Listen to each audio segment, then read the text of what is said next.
Then I went through the work of whitewashing my home, removing everything that represented me, my family, my culture, everything.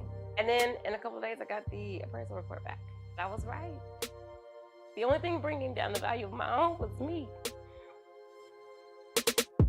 The story of Paul and Tanisha Austin has gone viral, shared all across the world. My wife went through her bathroom, get rid of her hair products, all of our books and our art. Like, just literally like, okay, did we miss something? We had a conversation with one of our white friends, and she was like, no problem, I'll be Tanisha. So it appraised for 1.482. Almost 1.5, $500,000 more. And like, how does that happen? It's one of those stories that you start looking into and it just balloons and becomes bigger and bigger. I think what we're seeing out of this is that the problem is extremely widespread. The house is the house. Why would you go through such ridiculous lengths to belittle black people and devalue them? We found that homes in black neighborhoods are underpriced by about $48,000 per home. This is happening all over the United States, robbing families of the money people use to live the American dream. We're going to put the entire appraisal industry under the microscope. If you think black people are being discriminated when their property is being appraised, would you kindly raise your hand? One person on the panel. And these stories are shocking. And they are evidence that systemic change is urgently needed. The system itself is so broken. Your home is valued for $25,000 less than 2 doors down from you. How does that happen to the HUD secretary? You know, because I live in a black neighborhood. That's not what you call regulation. That's not what you call oversight. That's not, of course, what you call fairness. We pay our taxes like everybody else does, so why is it that I'm being treated this way?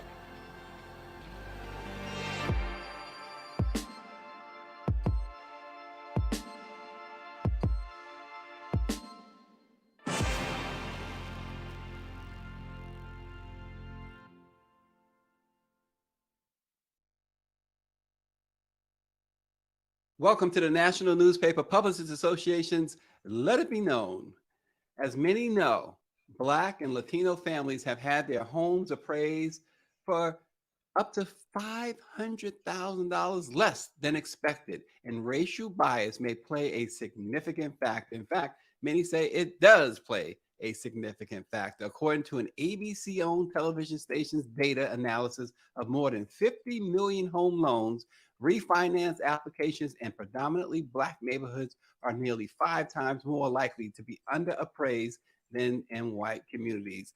The analysis found that home purchase loans in Black neighborhoods are more than twice as likely to be appraised undervalued. To raise awareness on this systemic issue affecting families across America and to equip viewers with information on what they can do if they find themselves lowballed in an appraisal, ABC-owned television stations has produced, quote, Our America Lowballed. Joining us to talk about this is Julian Glover, the executive producer for Our America Lowballed. Julian, thanks for joining the Black Press of America's Let It Be Known. I'm so happy to be with you all today to talk about this really important topic that we've been working extremely hard on for almost 2 years now at this point. Yeah, and Julian, I watched the trailer, and it's a story that many of us already know about. But tell us, this thing dives into how it got to be that way. It dives into the effects. This family in that in the trailer is absolutely devastated for no other reason because of their Blackness. It's really a tough topic to interview these families on and hear these really intimate stories of how they felt when they received an appraisal that they just believed was far lower than they should have received. I'll talk about the family that you mentioned off the top there, the Austins in Marin City, California. A lot of people know that story all across the country, and it's a story that we broke in February of last year. An unbelievable story of this incredible family in Marin City, really pillars of this community that's really a enclave of Black folks in the Northern Bay Area in Marin County. they had their home appraised for $500,000 less than they expected it. They had a white friend stand in on a second appraisal. They took down all the family artwork, their pictures, their books, hair products. I mean, think about that. Going to your bathroom and taking down the hair products. The white friend stands in, they get their second appraisal, and the home value jumps by $500,000. But it's not just happening in the Bay Area. It's not just happening in California. Our data analysis found that it's happening truly all across the country. And this is a systemic issue. We did a story, Julian, not long ago, perhaps a few weeks ago, a family in Baltimore, same thing. This is systemic, as you've noted in the trailer. It's very much a systemic issue. Are you finding, it's probably not a surprise, but what, has there been a case so far you found that may have surprised you more than others? Well, I think the case out of Marin City is one that's so shocking, and that's the one that I think so many people grappled around and kind of latched on. Because, I mean, when you think about the difference in the home appraisals, $500,000. I mean, most homes across the country don't cost $500,000. Right. So when you're talking about $500,000 in equity that you're missing out on, I mean, it's incredible. Another family that we feature in the documentary, and she's actually the first person featured in the trailer, is that of Carlette Duffy out of Indianapolis. And she quite literally had her home value double after she did the exact same thing of whitewashing her home, having a white friend and her husband stand in a subsequent home appraisal. So, I mean, this is affecting Americans. This is affecting Black and Latino Americans, in the bank account. When we're talking about the pandemic, when interest rates were historically low, why wouldn't you want to refinance, try and save some money on that mortgage every month? Or maybe you wanted to do a cash out refi, spruce up the home a little bit, do some home improvements. Maybe you wanted to take some money out to help send your kid to college, start a business. If when you go and do that refinance application, the home is appraised for less than it needs to be in that loan to value ratio, doesn't hit that 80% mark, then all of a sudden you can't refinance. You can't save money on your mortgage. You can't send your kid to college. So when we talk about creating and passing down intergenerational wealth, the appraisal system in this country is key in that. And until we see some adjustments in Americans and Black and brown Americans being able to get fair home appraisal values, it's going to be really difficult to close that racial wealth gap in the country. And also in our reporting, and I don't know where you are yet in this story that you'll be telling, but we've found that basically the industry itself, the appraisal industry, is mostly, when I say mostly, we're talking about almost 100% white. That is a problem as well, right? That was certainly a shocking statistic for us to come across. One of the sources that we interview in the piece described it as the whitest industry in America.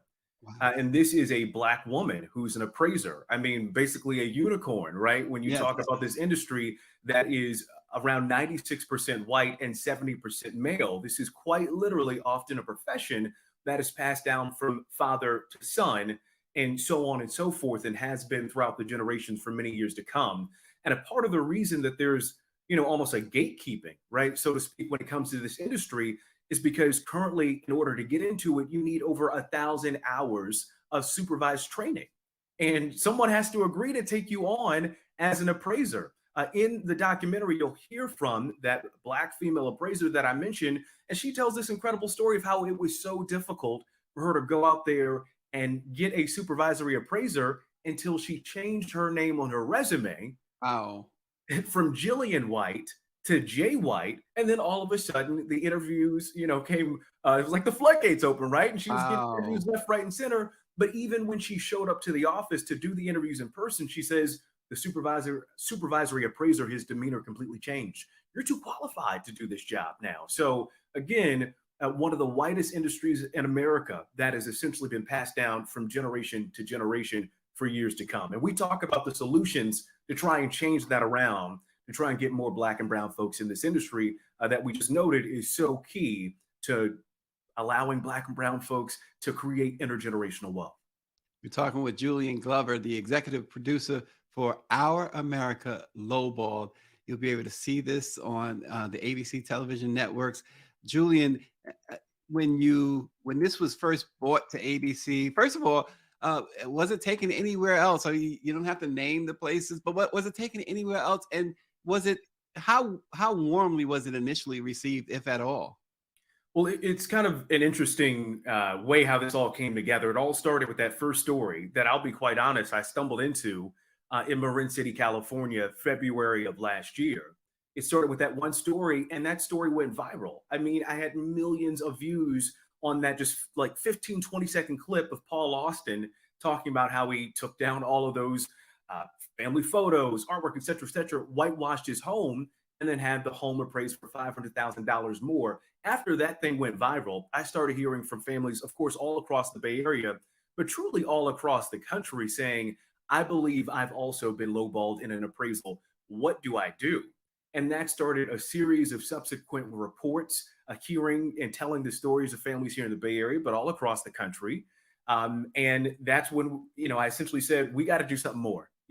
This is more than just a one-off story. It's more than just a series of stories. We have to see how we can make an impact on this. So we got the documentary essentially greenlit at the top of this year, and we've been working hard on it ever since.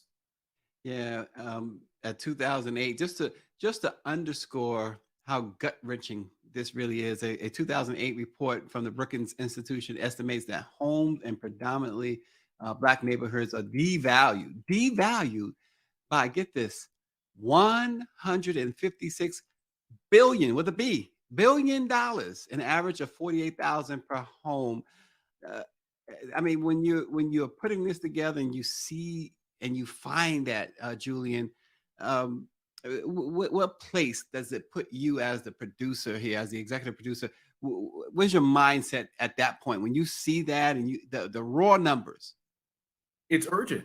I mean, it is urgent, and it's imperative that we fix this problem.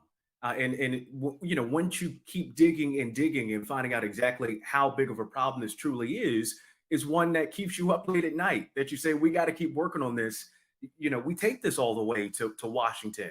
We hear from Vice President Kamala Harris, the HUD Secretary, Marsha Fudge, Congresswoman Maxine Waters, who has authored legislation to hopefully shore up and fix the appraisal industry so it's more equitable for all.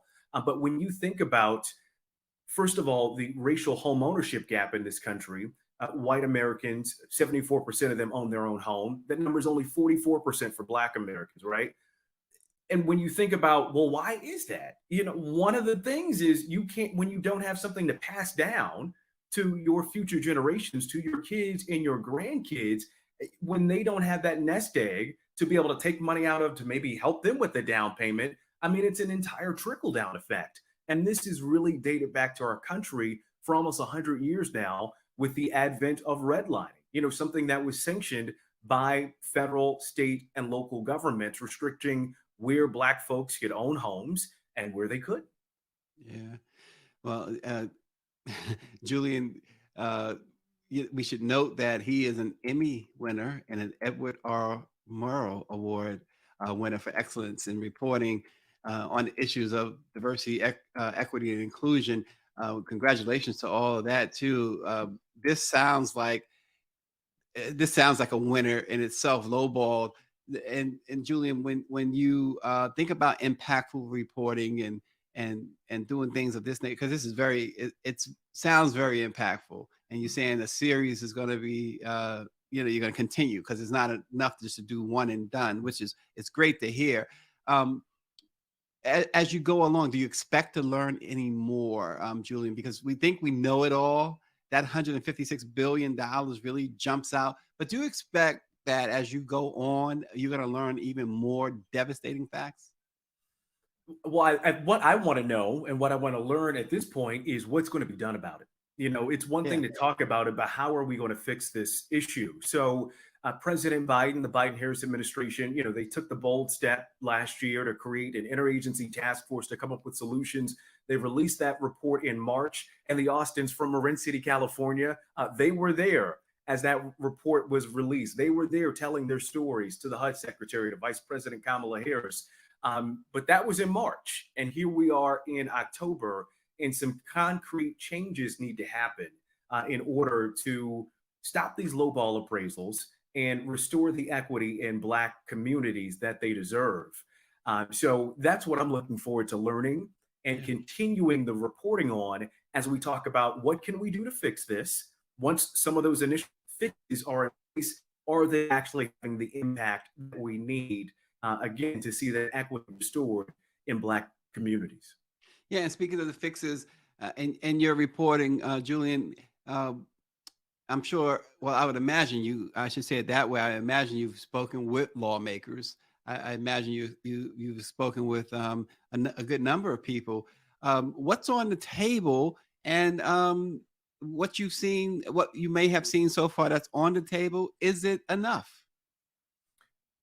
Well, I think a lot of what we've seen so far are suggestions, but not concrete action. I think some of the suggestions are certainly interesting. And one big one that the appraisal industry at large has certainly gotten behind is diversifying the appraisal field. They have flat out said, yes, we realize that there is a problem with diversity in the field. They have launched a number of initiatives to try and get more Black and brown folks into the field. One of the things is shortening the number of hours that you need to be able to get that appraisal license, for one thing. Maybe waiving the college degree requirement, because you also are currently required to have a bachelor's degree to get into appraising. And most appraisals will tell you, what you have to go through so much training in order to become an appraiser. The college degree really isn't important to you being able to complete your job every day. Another thing that's really interesting that's come up a number of times is, one, can technology be a part of the solution? So using more of these automated models, AI essentially, to be able to spit out appraisals without an actual human having to go to the home. Another interesting solution is what they're calling a bifurcated appraisal. That's essentially a fancy term for saying two people are doing the job. One person would come to the home, they take the pictures, they do the measurements, and then they send it through a system that would scrub pets, people, pictures, and any artwork from the photos that another person would then see, and then they would do the analysis of the home. So essentially, the second person is doing the appraisal blind. They have no way of knowing the race, the gender, any of the other protected classes, right, that could potentially influence an appraised value.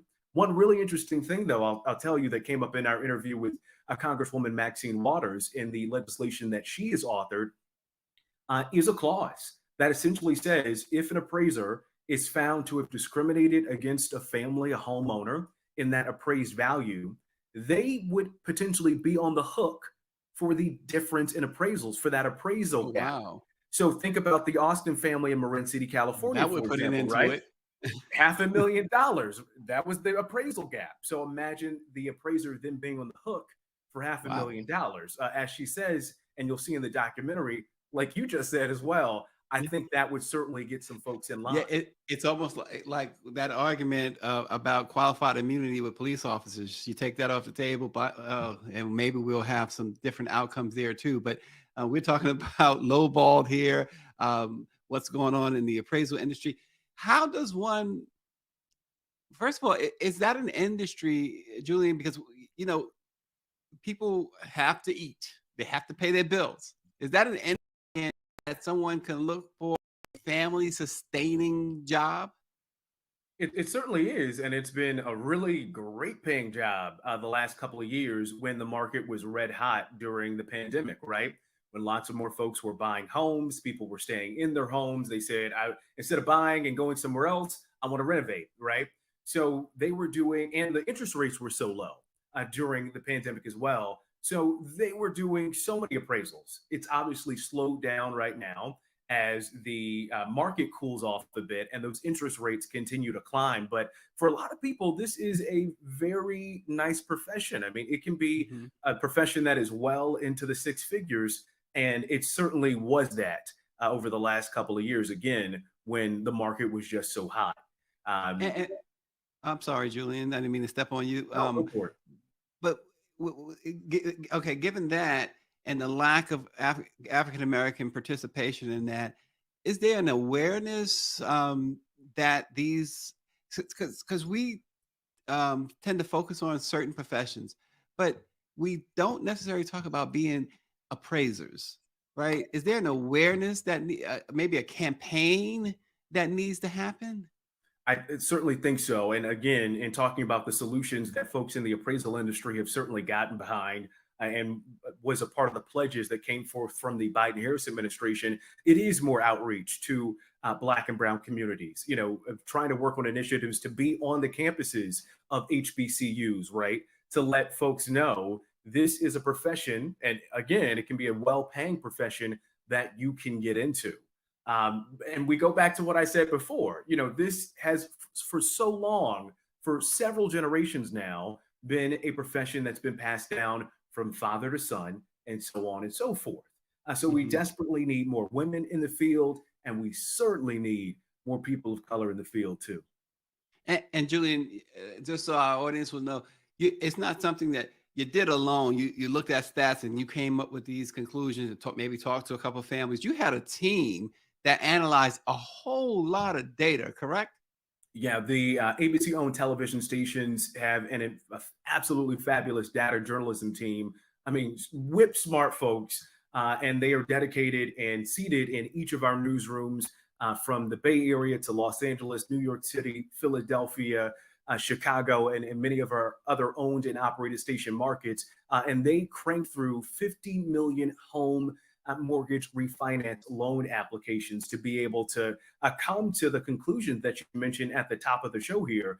Again, that homes in predominantly Black neighborhoods nearly 5 times more likely to be underappraised for those mortgage refinance applications than in predominantly white neighborhoods. So we aim on this project, and that's the only way something so big, it's something that has gone undiscussed for so long that we could dig into it in the way that we do in Our America Lowballed.